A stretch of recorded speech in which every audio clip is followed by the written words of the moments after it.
నాలుగవ అతిపెద్ద శైవ క్షేత్రమైనటువంటి కొమరవెల్లి మల్లికార్జున స్వామి టెంపుల్.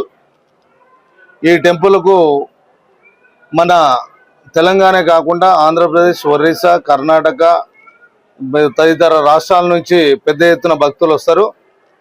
ఆ భక్తులకు అన్ని సౌకర్యాలు, ఇటు క్యూ లైనే కానీ, అటు మంచినీటి సరఫరానే కానీ, అదేవిధంగా వైద్యమే కానీ, అన్ని రకాల ఏర్పాట్లు, అటు పోలీసు వ్యవస్థ కానీ, ఇటు ఎండోమెంట్ కానీ, ఇటు మా పాలక వర్గం కానీ అందరం కలిసి సమిష్టిగా నిర్ణయం తీసుకొని అన్ని రకాల సౌకర్యాలు ఈ భక్తులకు ఏర్పాటు చేయడం జరిగింది.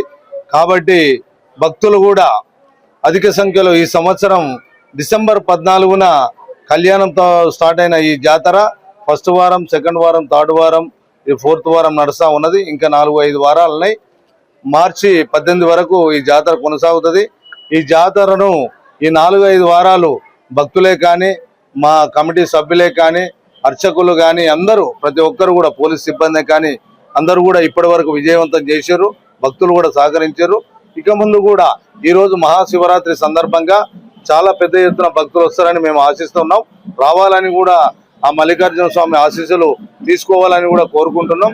దానికి తగిన ఏర్పాట్లు చేసినాం. దానికి కూడా భక్తులు సహకరించాలని చెప్పేసి ఆ మల్లికార్జున స్వామి ఆశీస్సులు ప్రతి ఒక్కరి మీద, మన రాష్ట్రమే కాకుండా ఇతర రాష్ట్రాల ప్రజల మీద కూడా ఉండాలని చెప్పేసి, రైతులు కూడా అందరూ కూడా పంటలు బాగా పండాలి, ప్రజలు సుభిక్షంగా ఉండాలని చెప్పేసి ఈ సందర్భంగా మల్లికార్జున స్వామిని కోరుకుంటున్నాను.